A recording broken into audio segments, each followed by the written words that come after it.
મિત્રો, અત્યારના morning news બુલેટિનમાં તમારું સ્વાગત છે। સૌથી મોટા સમાચારની વાત કરીશું સુરતથી। સુરતમાં 2 દિવસમાં ભારે વરસાદના કારણે જનજીવન હવે ખોરવાઈ ગયું છે। 2 દિવસમાં અહીં 13 ઇંચ કરતાં પણ વધુ વરસાદ ખાબકી ગયો છે। પરિણામે અહીંયાના લોકોને ભારે હાલાકીનો સામનો કરવો પડી રહ્યો છે। ખાસ કરીને જે પણ લોકોના ઘરમાં પાણી ઘૂસી ગયા છે તે લોકો હેરાન પરેશાન થઈ જવા પામ્યા છે। મિત્રો, અન્ય મહત્વના સમાચારની વાત કરીએ તો બારડોલીમાં ધોધમાર વરસાદને કારણે અનેક વિસ્તારોમાં પાણી ભરાઈ ગયા છે। 80 થી વધુ ઘરોમાં પાણી ઘૂસતા ઘર વપરીને વ્યાપક નુકસાન થયું છે। રસ્તાઓ અને દુકાનોમાં પાણી ભરાતા જનજીવન પ્રભાવિત થયું છે।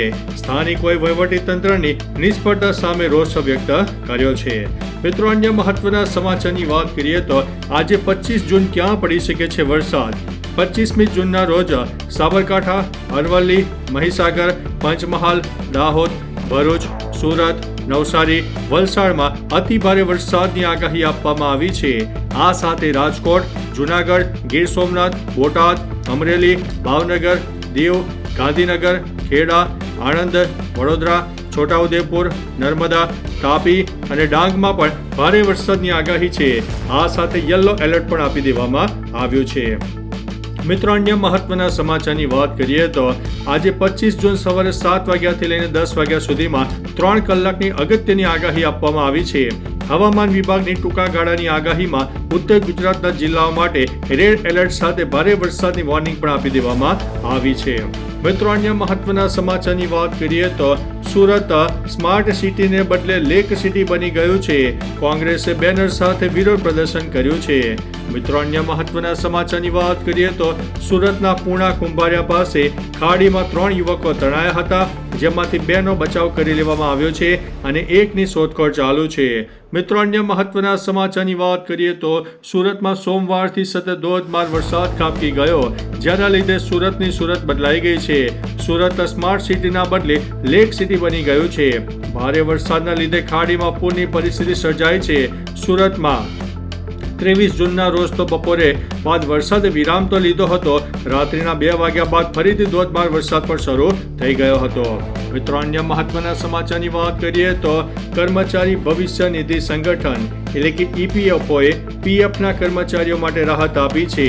EPFOએ ઓટો સેટલમેન્ટની લિમિટ 1 લાખ રૂપિયાથી વધારીને 5 લાખ રૂપિયા કરી દીધી છે।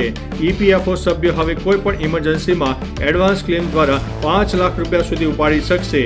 એટલે કે હવે આટલી મોટી રકમ ઉપાડવા માટે મેન્યુઅલી તપાસ કરવાની જરૂર રહેશે નહીં।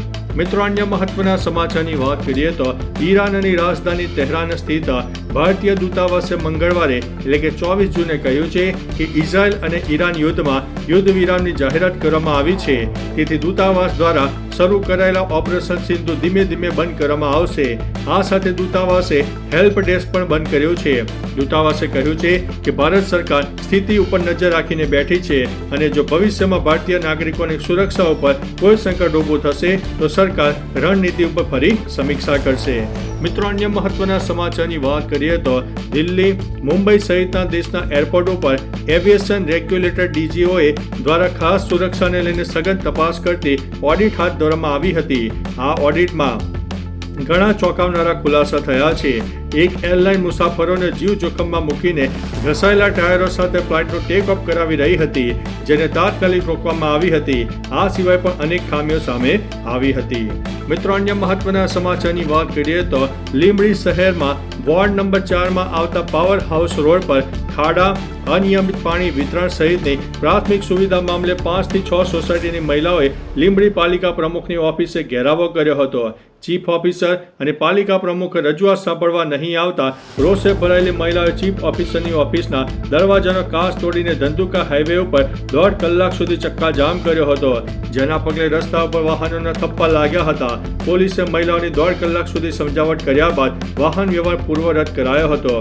4 કલાક બાદ કારોબારી સમિતિના ચેરમેન મહિલાઓની રજૂઆત સાંભળીને સમસ્યાનું તાકીદે નિરાકરણ લાવવાની હૈયાદરણ આપતા મહિલાઓ ઘરે પરત ફરી હતી।